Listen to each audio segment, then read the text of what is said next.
Hey everyone, Casey Corum here, producer of the podcast. We're so glad that you choose to join us on this journey that we call The Ferment. We'll be taking our mid-season break for the month of July, but we'll be dropping hand-picked episodes from season 1 on Mondays and Thursdays. If your podcast listening habits in this lockdown have been anything like mine, I'm way off my game, so this is a good time to catch up with some episodes you may have missed in the meantime. We'll be back with new episodes on August 3rd as we push towards episode 100. We've got something special planned for that one. See you in August. Peace.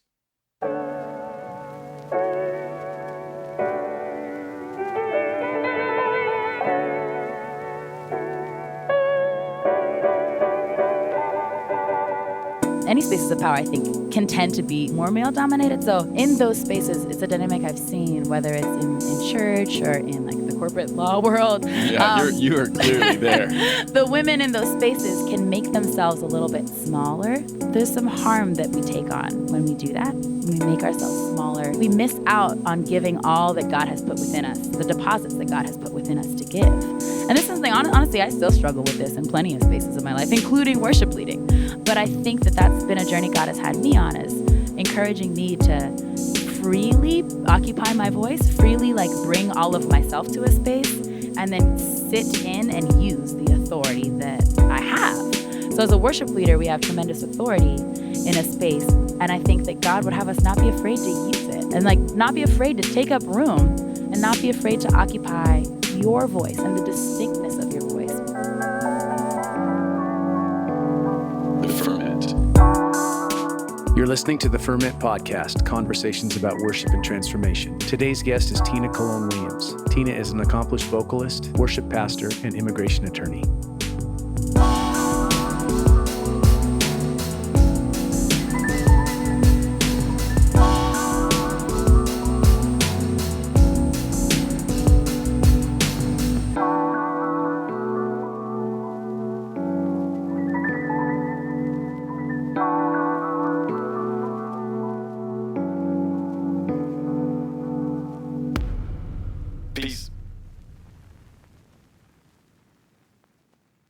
This episode is brought to you by our friends at worshipteam.com. Worshipteam.com comes preloaded with over 12,000 songs, with new songs being added all the time. Hillsong, Bethel, Vineyard, Six Steps, Jesus Culture, just to name a few. Service building with Worship Team is a snap, and all the songs are completely legal and licensed. You can also find them on social media, Facebook at worshipteam.com, Twitter at worshipteam, Instagram at worshipteam_WT. Visit them at worshipteam.com for a free trial today. Complete worship planning with thousands of songs, easy interface, mobile apps, and legal rights for your church.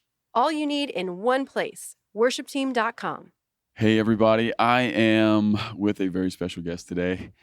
One of my favorite singers in the whole world, Tina Williams, is with me today. Say hello, Tina. Hello, everyone. Yeah, all right. Welcome to the Ferment Podcast. Just so you already know this, clearly, but just so that all of our guests know this, in case this is the first episode you're listening to, the Ferment Podcast is really a conversation about worship and spiritual transformation. And so we're just going to be exploring like those themes a little bit today. And really excited to do that with you. But before we maybe get into that, Tina, like I know you're a singer, and I think a lot of people in the Vineyard know that you are this just boss lady singer. But I'm afraid that a lot of people don't know lots of other parts of your life. Mm-hmm. So why don't you just fill us in on like who you are, where you live, what you do, and a little bit about what's happening right now, and then we'll maybe jump off of that. Sure. Yeah. It's funny. I don't really think of myself primarily as a singer, though I do a fair amount of singing. So I'll start with church world. I serve as the worship pastor of the Elm City Vineyard Church. I've been doing that for around 8 years now, which is crazy to say. But I serve there along with my husband, who now serves as the lead pastor there. And that's in New Haven, Connecticut.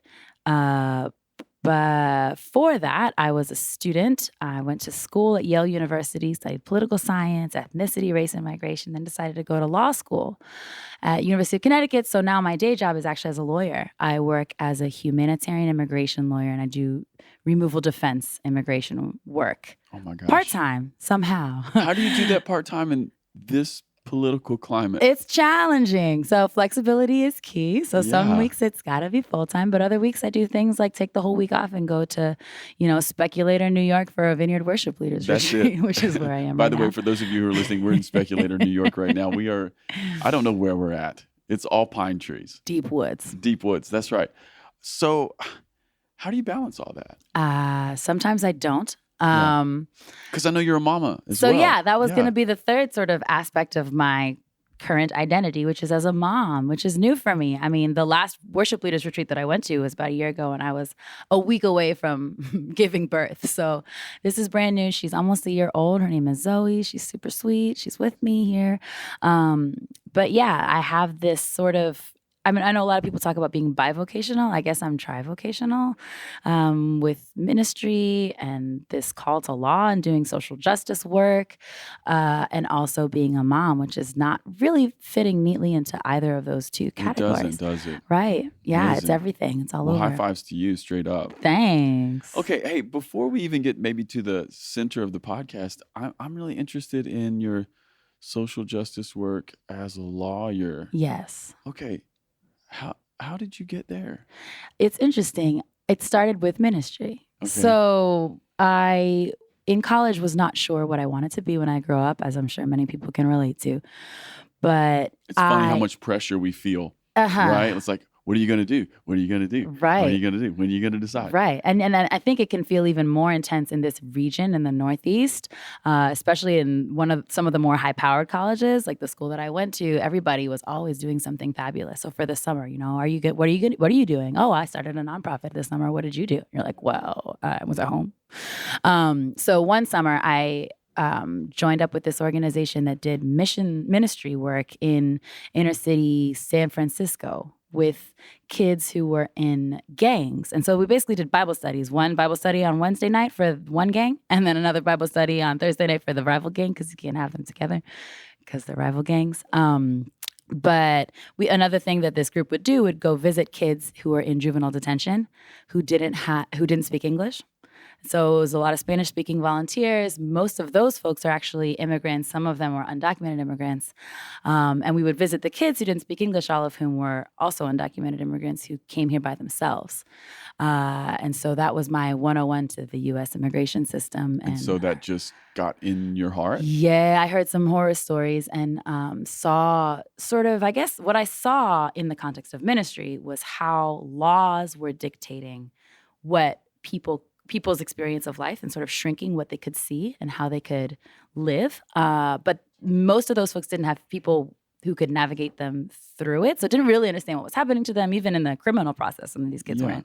So talk to me about that. How was the law like pushing people in these ways? So, for example, a lot of the kids would come here and they would stay with an uncle or something like that. But they would be in school, but they would also want to work. But they wouldn't be able to work legally. They're like 17-year-old, but they don't have work authorization because they're not here. So they, fall in with a crowd that is giving them work illegally to sell drugs. And so they get involved with that. And the uncle, the uncle that they're staying with, gets sick and then they have to go to the emergency room, but they can't get healthcare because they're not able to do so. And so, and then when they violate the law, the criminal law, then they have probation and they have all these rules and regulations. And if they mess up, then they get back into the system and then they're stuck in jail. And just in all these myriad of ways, the law was dictating, their daily lived experience. And the law was making them more of a criminal. Right. Unnecessarily. It punishes you for the things that you've already, but then they were coming in vulnerable because of the law, because there was no way that they could come legally, given the economic, status of their family. And what was mind-blowing was that a lot of these folks went here, even though they were deep in the legal system and all sorts of trouble, they all confirmed that being here was still much better than where they were coming from. And Isn't they were that glad amazing? that they came. So seeing that, I was sort of like, wow, it seems that to even access some of these spaces, to advocate for these folks and be with them, you can't even be in the courtroom and speak on their behalf unless you have a law degree. So that's why I started to think about going to law school. And what year were you? I was a sophomore in college, so I was like 18 or 19. Yeah. Yeah. Oh my gosh. One Itty summer. bitty. Right, one summer. And I wavered in that decision. So I applied to law school, I got in, and then I withdrew. I wasn't sure if that's actually what I wanted to do. It took my sweet time, but eventually decided that, okay, this is something that I could do, maybe. Yeah. And has that been rewarding? Tremendously rewarding and tremendously frustrating. Yeah. Okay. Talk to me about, let's start with frustrating part first, and then we'll go to reward. What's frustrating? So I guess comparing law to ministry, thinking of the two side by side, in ministry, you're operating out of this theology of abundance, I guess. Like you're thinking limitlessly. You're working with the kingdom of God, the powers of heaven. That's sort of the playing field. So anything is possible. You can dream big, and that's okay. It's encouraged. And that's sort of what you're walking with people through. In law, it is not so abundant. I mean, as a lawyer, you can only advocate within the bounds of what's already been done and what's already set. Mm-hmm. Precedent. Right. Precedent, and also like the governing law. So before working in where I'm working now, I actually used to work for a judge. And as a judge, you can only apply the law that exists. You can't even argue for something that's too far afield. It's what is the law? That's what we're applying. You apply the law to the facts, the end. So as a lawyer, even if you're, on the edgiest side of the law and trying to be creative and think outside the box, you're limited by what does the law say? Yes. That's what you're enforcing. And so it's frustrating because if you're doing legal work in order to advocate for people who are oppressed or who are experiencing struggle, and you want them to find the fullness that you might find in the kingdom, but you want them to find it here and now within, materially. But the playing field you're in is just, what does the law say? Yeah. In immigration world especially, the laws, there's not much wiggle room there. Yeah. So it's frustrating because then you go to court and you're saying, I want this person to have this benefit or this relief from removal, but they technically don't qualify, or technically because, yes, they're persecuted and they fear death in Honduras, but not for the right reasons. They don't qualify for asylum, so they're just going to have to go back. It's just what the law says. And so there's only so much you can do.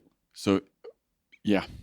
Yeah, it sounds like it could feel like I'm pushing a stone uphill.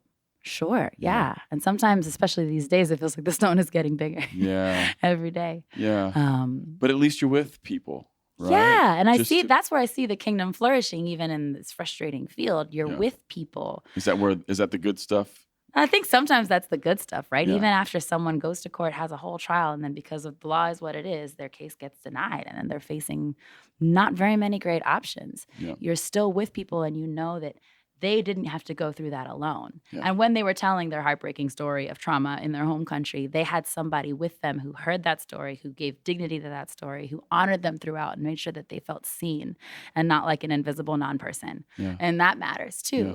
So even in this oppressive sort of legal environment, in joining people in that journey, I think it's still sort of a way of resisting darkness, I guess, and think it is. representing I hope. mean, I think you even used the word advocate a moment ago. Mm-hmm. And that's one of the words for the Holy Spirit. Right. The advocate. Exactly. You see, I think even in legal work, I've seen how the Spirit can accompany people as an advocate and also as a comforter, right? Because it's a very stressful. Anytime anyone's involved with anything legal, it's stressful, even if it's a good thing. Buying a house, it's stressful. Yeah. We've bought a few houses, and it seems like we were signing it's like, do they own our soul now? On those pieces of paper. It's a lot. Yeah. That's amazing. Okay. So the frustrating part is like just the parameters of the law, the consolation is to just be with people and know that you're doing the work of the Spirit. I'm wondering also if the frustrating part is just the parameters of the law, or the law not addressing the needs maybe that are existing in our country right now. I'm wondering if you've ever thought of getting on the other side of the law and writing the law. Have you ever thought of running for office and becoming? Oh Lord, it's too stressful. Yeah, not your lane, huh? No, the closest I came was working for a judge, Okay. where I literally, my job was to help write the legal opinion. Yes. So technically, you're writing the law that becomes precedent, and that's Yeah. what everybody else has to follow. Yeah. So That was as close. that's as close, but you still are bound by what's been done before and Yeah. what can be done, and Got it's just really just applying the law. Okay. How many years have you been doing this now? I have been an actual grown-up person lawyer since graduating law school in 2014. But I was doing different kinds of work before. So I worked actually for a corporate law firm, which is very different than my natural expression of self. So I did litigation, doing defensive litigation for corporations, but also some immigration work, but on the business immigration side. So like if you know, we're in a company, you need to hire a new executive from London, I would help you. And so did that for a couple of years, and I worked for a judge for a year and a half, and then I took a little break to have a baby, and now I'm doing this work only since March of 2018. Okay. I would love it if you could tell us, like, could you tell me like one great story, like from being a lawyer that's like, oh, this like was the ultimate high five moment for me. Like I knew I was in my sweet spot. I know I'm putting you a little bit on the spot there, but yes. I just have this feeling that maybe there's like maybe there's a moment where you were in your sweet spot helping someone you knew. A little bit. So there's especially these. So I'll give a recent story. So in recent months, if you've been following immigration law, if you feel like doing that. I mean, not immigration law, but right. There's all the different changes. Yeah, taking the temperature of our country. It's getting crazy. Yes, so it is. In the mix of all this, there's a lot of random decisions that will pop up and change everything from one day to the next. And immigration courts are really slow. So sometimes your court case is scheduled for years in the future. And so we had one case in particular. The first task I had for my new job, one of the first tasks was to write a brief for this case that I knew from the beginning was a lost cause. We were applying for something that would actually allow this person who was undocumented and was about to be deported to get relief and to eventually get a green card and become a citizen. This really narrow form of relief if you can prove super severe hardship to a citizen. And his kid had special needs, and so he qualified, except this very technical thing. He was out of the country too long and came back. Like, it just literally legally cannot. And so my job was to write the argument that he should. I wrote the argument. I knew as I was writing the argument, this is bound to fail. He will be deported at this next hearing. This is going to suck. So we did it. We went forward. The week before the hearing, a Supreme Court case comes out that is not directly related. But there's this legal argument that we could maybe possibly make that the whole proceeding should be thrown away because there's a technical defect in how you start these proceedings that there's an argument that could be made that the whole thing, it started the wrong way because there was a defect in the paper. So we should just cancel the whole thing. So boldly, we went to New York City and I, made my first oral argument in court for this job. And I argued, Your Honor, I think that actually she was prepared to give a decision. I said, Your Honor, I have a quick argument to make. I think we should just terminate these removal proceedings and let them, because I think there was a Supreme Court decision, and while it's technically, not about this context, I think it could be argued that, and you could see a little smile across her face because this woman, you could see it in her eye. I mean, you're limited by the law, right? She wanted to let this guy stay. She was sympathetic. Yeah. I mean, this kid has special needs and then he's the father. Yes. There's no need.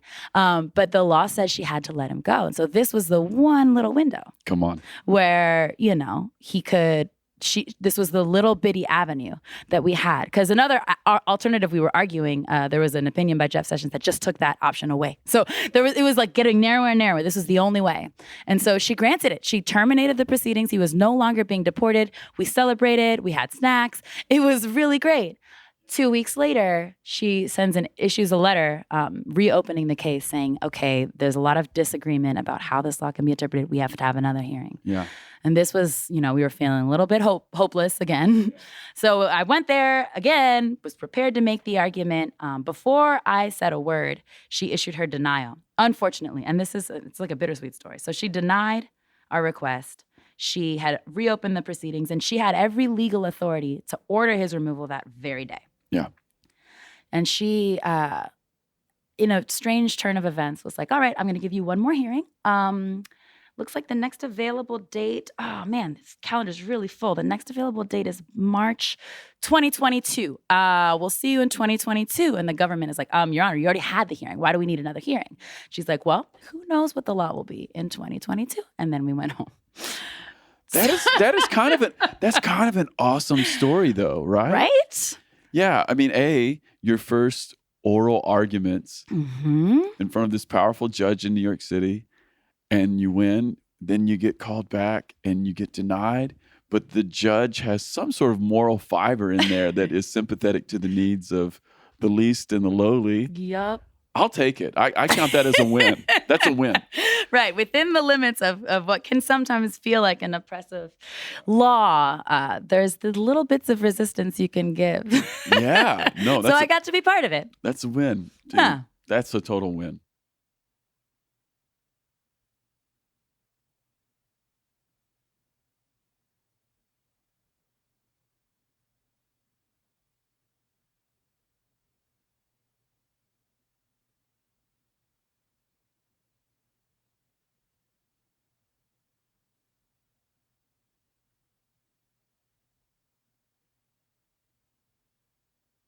Hey, I want to maybe shift gears here a little bit now. And like I was saying at the beginning, kind of one of the main themes that runs through our podcast is the idea of spiritual transformation. That's why we call it the ferment.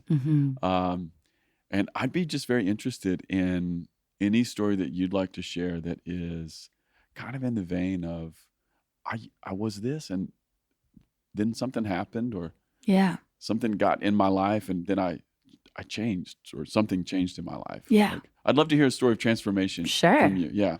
Sure. It's interesting thinking about this topic because I am a big fan of stories. Like I love reading fiction. I read all of the time. Okay, what's your favorite book? Oh my God, there's so many. Is there one?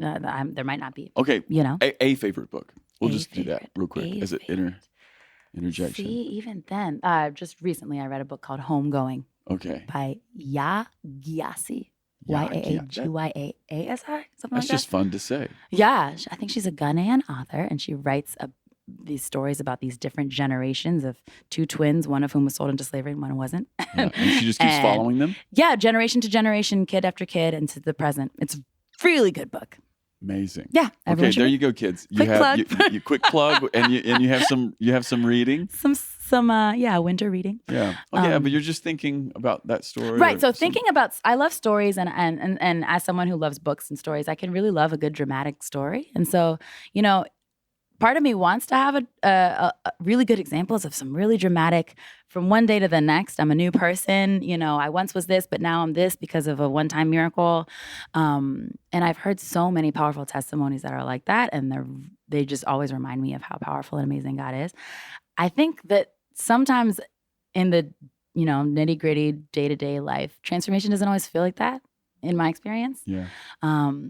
What comes to mind for me is actually this practice. I don't remember when I picked this up, but something that I've been doing for the past few years. Every New Year's Eve, I try and read all my journals from the year before. Yeah. So Are you a journaler? I'm a big journaler. Okay. Yeah.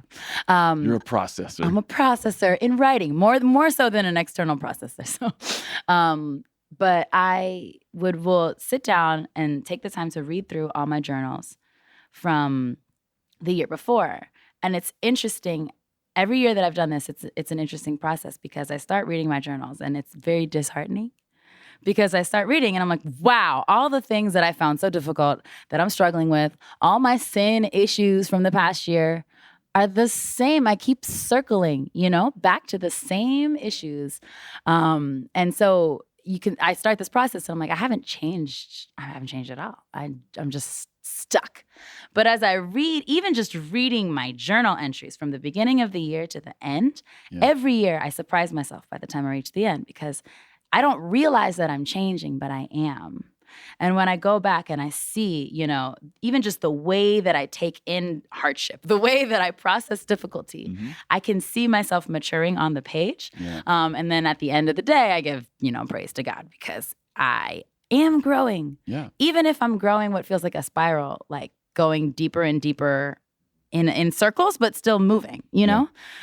So when I think of transformation in my life, honestly, it sometimes feels like that. It feels slow and steady and imperceptible, but when you look back and then you can see how far you've come. And so, and then in that vein, there's tons of ways that I've changed over the years that, like, looking back, I'm shocked by what God has brought me through, even if it doesn't feel like a lightning bolt, miracle moment. So one thing that comes to mind is when I look back at who I was, even just a few years ago, I think of a young woman who was petrified by this feeling, like a feeling of being convinced somewhere deep down in my gut, that I am failing, like at everything that I do. Just in general? Just in general. There's just this kind of, this gnawing thing that's within me that, I'm pretty sure that everyone around me is disappointed because they know that I am actually failing, but I am pretending to not be failing. So then there's this pressure to make sure that the world can somehow be fooled into believing that I have things together, but this like convinced feeling in my soul that I don't, and that the things that I am doing are not enough, and that someday everyone will see that I'm really failing. And maybe this comes from being someone who has always had a lot on her plate, even, fresh out of college, trying to be a worship pastor, but also working, and then going to law school and working and being a worship pastor, and juggling multiple worlds and juggling multiple roles can feel like, okay, yeah, this is cool. I'm doing it. This is easy breezy. But on the inside, I suck at this. I don't know what I'm doing. And nobody's really helping me do this well. And I'm pretty sure everyone's disappointed because they know that I'm failing. They know I'm going to screw up. And so that gnawing belief that like I am failing and others might see it and that's not good. And that's not a fun feeling to live with. It's not. It's funny to me that this would be the words that you'd be saying. I mean, it's not like I know you well, but if I was ever going to choose a word to apply to Tina, it would not be failure. I would maybe pull the words high capacity, because you feel like a high capacity person to me. Yeah. But on the inside, who knows? Yeah, it's funny how the enemy works, right? Yeah. They might take the thing that is actually your greatest strength and make it feel like it's your biggest weakness, right? So maybe my high capacity self, like what seems to others as a glowing success, on the inside to me can feel like I am literally on the verge of dropping everything and breaking it all to pieces, and everyone will know at the end of the day that I was not the right person to do this in the first place. Yeah. Right? So high capacity maybe, but also operating way beyond my capacity maybe also, outside of what I can really do, and everyone will find out. And so I honestly think this feeling is something I've heard echoes of in a lot of my friends. And I think this is something probably a lot of women struggle with. Just this idea of, this message that is given to us through all sorts of mechanisms that we don't even notice, that we're not enough. As we are, like, just existing, like, no, that's not enough. We need to like work harder to do more and be better, because when we screw up, there's not mercy for that. Like, and I know a lot of moms feel this way, that if something doesn't go exactly right, like you're a failure as a mom, or like if you don't look the right way, then you're failing. You need to work harder to do better and work. Where do you think those feelings, thoughts, or messages come from? Everywhere. I think everywhere. I think there's a lot of ways I think our culture isn't merciful and doesn't leave room for people to be messy. We expect excellence, and even the American narrative. Oh, I pulled myself up by my bootstraps. I am the self-made person. And isn't it interesting? Oh, that one right there. That one gets me a little bit, because it's like, every time you read about someone who's like really, quote unquote, crushed it, oftentimes what you find out is they were born on third and they thought they hit a triple. That's the way my father would say it. It's like there were 30 other factors. Right. Yeah. Sure. But yeah, I think sometimes there's a pressure just in the water, to act like you have it all together.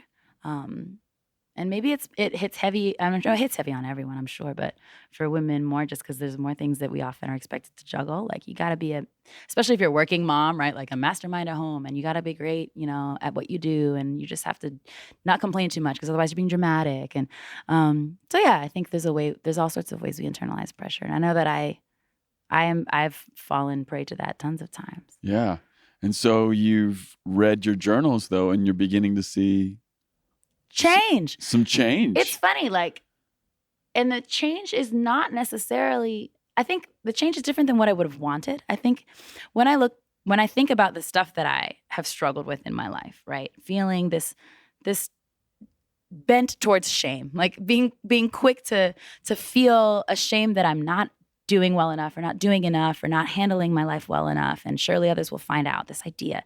The fix to it that I think would be most preferable to me is that I just get better. Yeah. Right? Like, ideally. I'm sorry to laugh, but that's of course that's it, right? I don't actually want to change on the inside. Sure. I just want to get better. Just get better. Like, if I feel like a failure as a worship pastor, for example, because I'm leading all these people who are older than me and better than me and more organized than me and more present to ministry than me because they're not doing 8 gajillion other things, then the solution to that is just to be a better worship pastor, right? I can just be more confident, be more mature, be more free, be more organized, be more of a like bold leader with confident words and inspiring that doesn't mess up on things. That's the solution, just to be better. So I think with the struggle I was in, it'd be great if the transformation had been in my capacity, right? To be more awesome.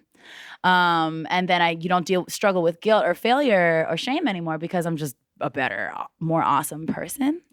But I so resonate with this. I just so resonate with this because you eventually, I mean, that's part of what it means to be a human being, right? It's human beings by nature have limited capacity. Yes. You can only be so strong, so smart, there's only 24 hours in a day. You can only work so much. Yeah. We only have so many years. Yep. Yeah. So more capacity is not. That's not healthy. It's actually not the answer, is it? It's not who we are. Yeah. And it's interesting now that you mentioned that idea of us as humans inherently having limited capacity. And it's only really coming to mind now. As I'm thinking about what sort of was behind some of the sloughing off of these guilt-laden mindsets, part of what helped me along the journey was actually coming to grips with my own limitations when I got pregnant.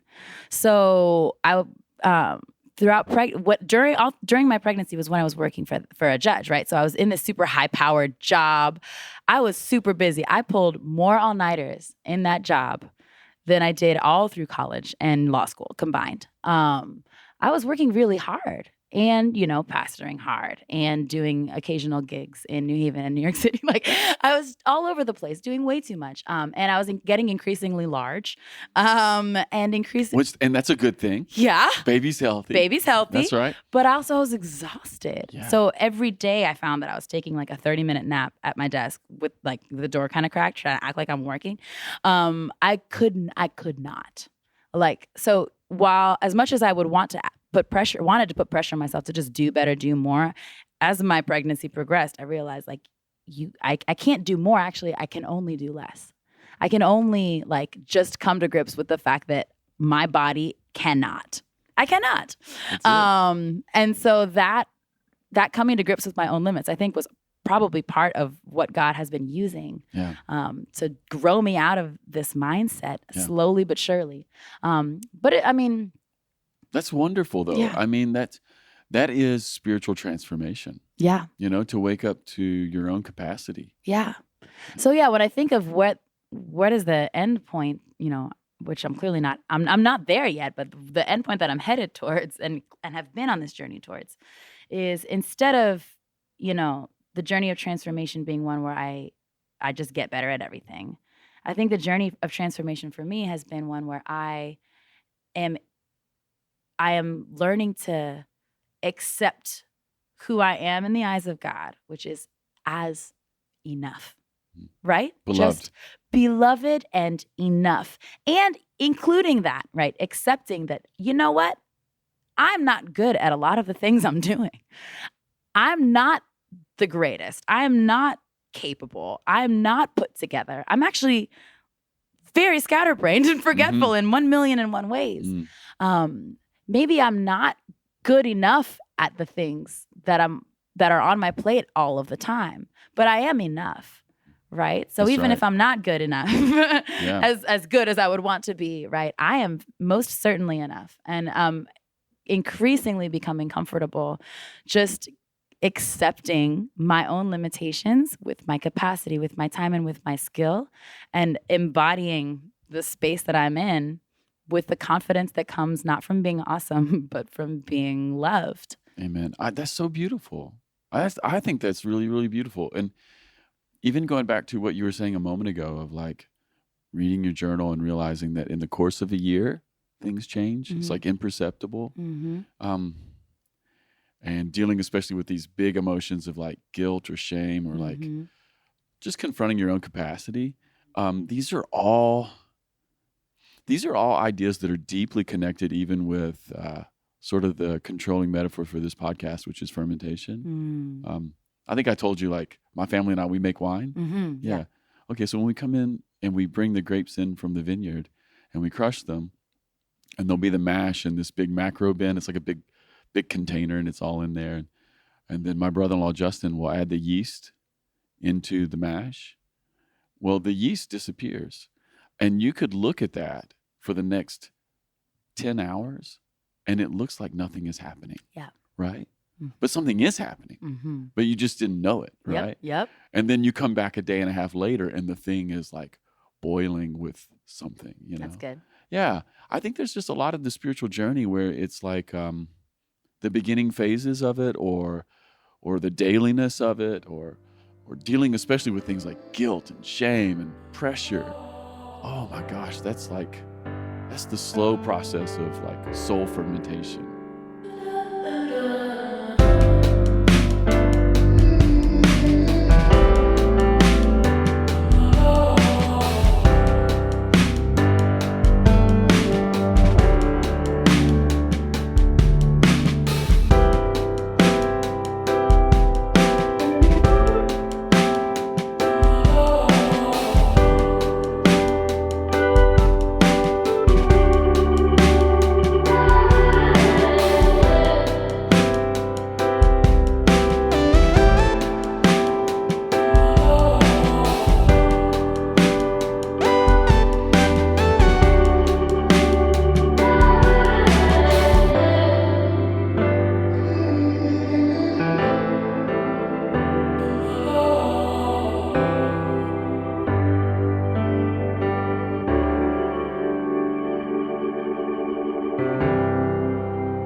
So, how are you now? Like, you're a mom, your baby's a year old, you're doing law stuff. Like, are you settling into a new rhythm?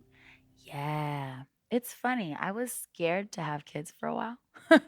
A little Scared, why? bit.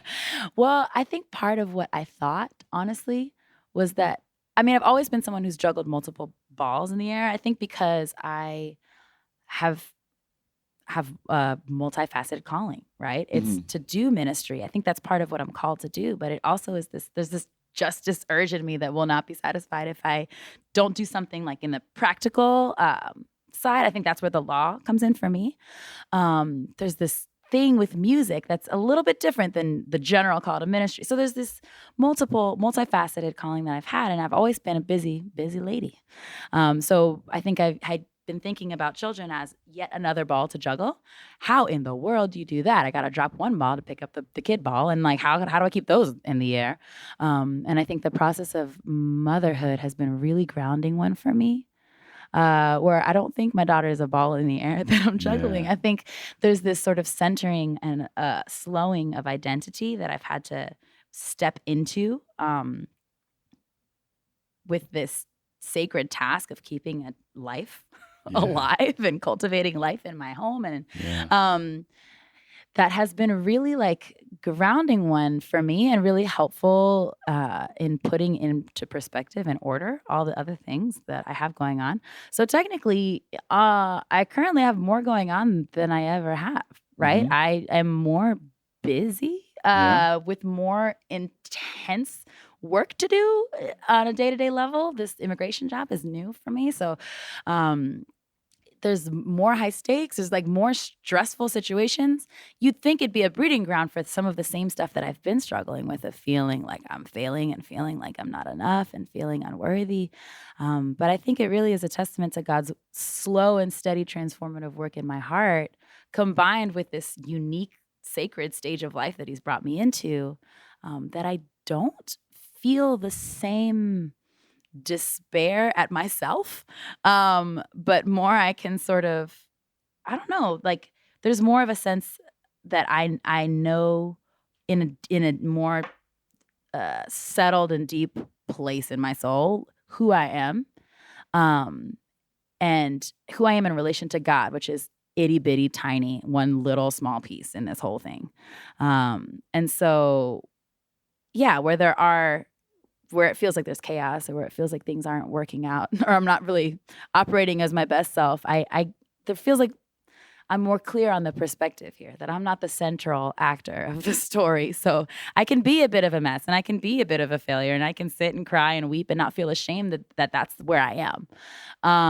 Isn't it amazing how motherhood or the addition of children to a family, it just reorders everything else? I think so. I think so. I mean, that's been my experience too. For And sure. that's what I'm hearing in what you're saying. Yeah. It just puts in, even though, I mean, I'm working in a job right now that could very well control all of the time of my life. Like, I could sit up at night thinking and worrying about everything, but there's just something magical and sacred about having a little person in your home, like a little life that you're cultivating. And it throws it all into perspective. And I know that as I've interacted, or like our paths have crossed this last year in particular, because we've been at some meetings together or whatever. This is just my opinion, but when I've seen like you and Josh and Zoe, there's been real joy. Like, I think that's the word I would use to describe like at least like just the appearance of what's going on with you guys. And that doesn't mean I know it's challenging. I remember one meeting in particular where I know you were really challenged, but there was just this other part that just felt like joyful. I'm having so much fun.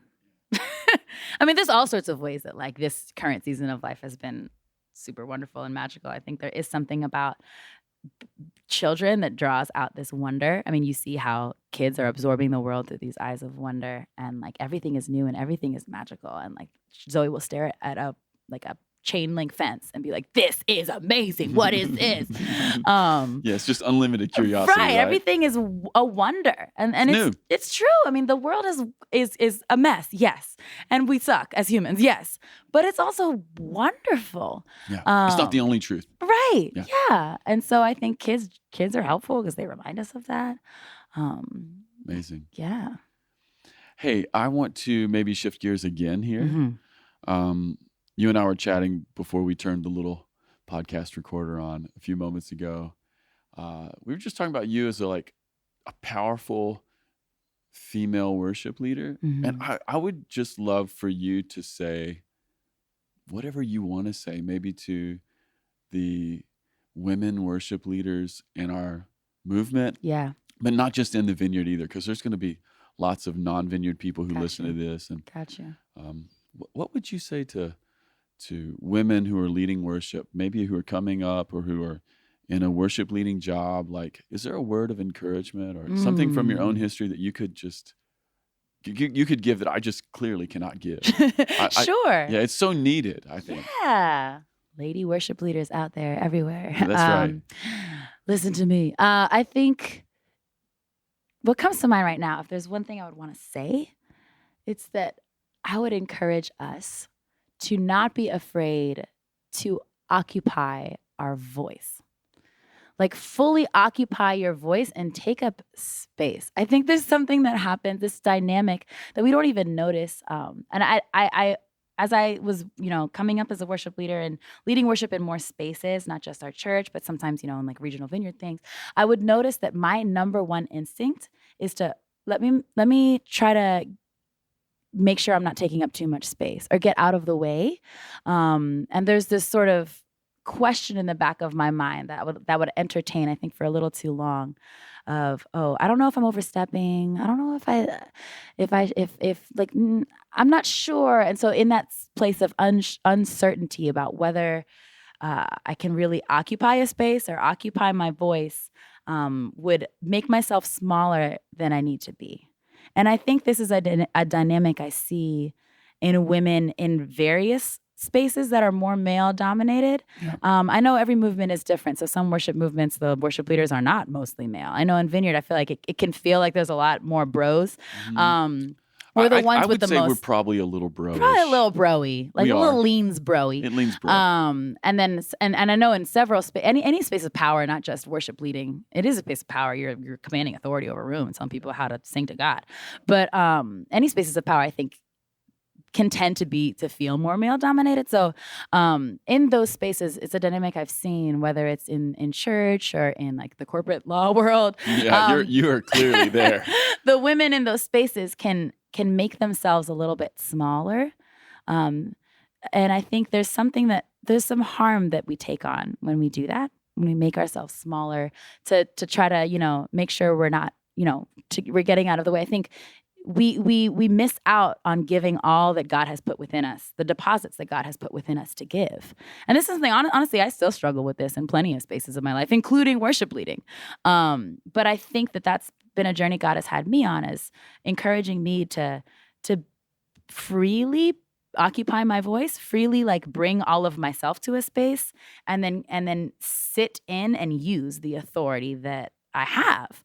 So as a worship leader, as worship leaders, we have tremendous authority in a space. And I think that God would have us not be afraid to use it, and like not be afraid to take up room, not be afraid to tell people in the room what to do, and not be afraid to occupy your voice and the distinctness of your voice. And for those who know me, I mean, multi-ethnic worship is something that I've been passionate about. It's part of my story. And I think when I think about why, I think one reason, not the only reason, but one reason is because of that conviction I think I'm starting to have more and more, that it's important to occupy the distinctness of your voice and then give it, right? So if someone's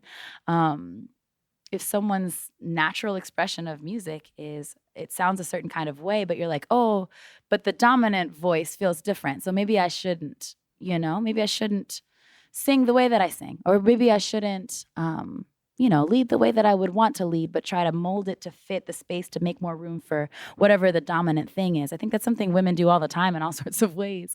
And there's an invitation, I think, for female leaders especially, everybody, but female leaders especially, to boldly bring yourself to a space and be there and lead from who you are, knowing that you have gifts and you are, you have an authority. Needed. Yeah. It's just needed. Yeah. Yeah. I know that when, so for years at my church, Mm-hmm. Hannah Doherty Despain was the worship leader. Mm-hmm. And she still leads worship at our church, but Mm-hmm. not as often. And now there's a lot of other female leaders and stuff. Mm-hmm. And I know that so before that, I was the worship leader. And I led worship there for 9 years. And I led a lot of worship. Yeah. And then Hannah came after me. I became the lead pastor, and I hired Hannah. And I know that when she came in, just the only way I know to describe it is just female energy. Woo, is that woo-woo? I don't know. Maybe. But just female energy, the interjection of female energy, it transformed the worship culture at our church. And it got so much better. Nice. And I don't even think it was like classic female adjectives either. It wasn't even about tenderness or mercy or Just compassion. gentleness, yeah. Because Hannah's kind of like a fireball, Mhm. But it was female energy. Mm-hmm. And she did that thing you're talking about of like occupying your space. Yeah. So important. I've seen you do this so many times, and it's needed. It's needed. So I Yeah. deeply resonate with that Good. with that word. Yeah. And honestly, I'm like speaking to myself a lot because I still feel that temptation, to just like, let me just make myself smaller. I'm not so sure. But yeah, I think Tina, don't do that. we have a lot. Don't do that. Yeah, come on. Us lady leaders have a lot to give. Yeah, that's so true. Mhm. Okay, hey, last question. Mhm. This is the question I've been asking everyone on the podcast, Mm. and I purposely don't tell anyone beforehand. Rude. Yeah, rude. So rude. Talk to me about a time you experienced just like overwhelming joy. And it doesn't even have to be the most joy. It could just be a time. It could be recent, or it could be like historic. It could be any moment. It could even be silly. It doesn't even have to be important. But just a time you experienced tremendous joy. So I am someone, I feel like I have a special relationship to joy. In terms of all the feelings out there, like spiritual forces. Yeah.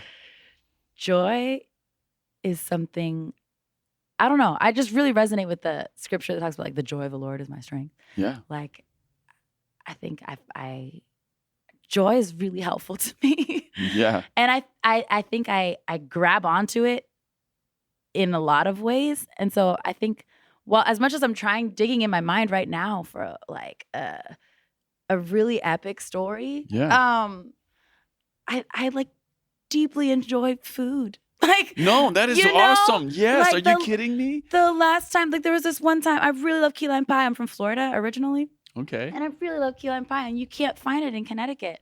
And this one time, Josh, like, I don't know where he went, but he found a key lime pie. It was a key lime pie. It was good key lime pie. In Connecticut? Like, yeah, somewhere. And he gave it to me, and he's like, look, I got your key lime pie. Yeah. And it was overjoyed. It was amazing. And then I took a bite, and it was so delicious. Yes. And all I could do was like sing the praises of this key lime pie because it was awesome. Come on. And I regularly feel overwhelming joy when I eat delicious things. I think that is great. You know, perhaps even more marvelous because I don't really know how to cook. So whenever other people make things and I eat it and it's so good, I'm like, God is good. He made these things. Yeah. And they are delicious. And key lime pie is like your love language. Key lime pie is like my love language. And then like Josh found one. That's a great story. Isn't that nice? No, that's a great story. I love that story. I kept thinking of all these times I'm like exclaiming the glories of food. I'm like, those I feel really joyful when I eat delicious things. Yeah. I'll just wrap with this. A few weeks ago, Heather and I were in Maine, and we accidentally went into this little restaurant, and we sat down and we thought, we'll just have a drink and an appetizer. We're not very hungry. And they brought us our drinks and an app, and the little bartender guy quickly discerned that we were really enjoying ourselves. And so he brought out free dishes from the kitchen. What? Yeah, he's like, from the chef, you know, and he puts them out, and it was like exquisite, you know. That's awesome. And then all of a sudden, Heather and I we realize that we're in this moment. It's like a Holy Spirit Jesus bubble of like the affections and joy of God or whatever. And we are laughing and at the same time like coming into contact with our own tenderness. Yeah. But the context was food. There you go. So I'm a believer. Yeah. All right. Place people come together over food. That's right. It's enjoyable. Come on. Yeah. Tina, let's do this again. Sure. Let's do this again. Hey, I hope you guys will go on to iTunes or Spotify and check out Vineyard Soul 1 and 2 because you can hear Tina bringing it, and I think you'd be blessed. All right, let's do this again. Thanks. Bye.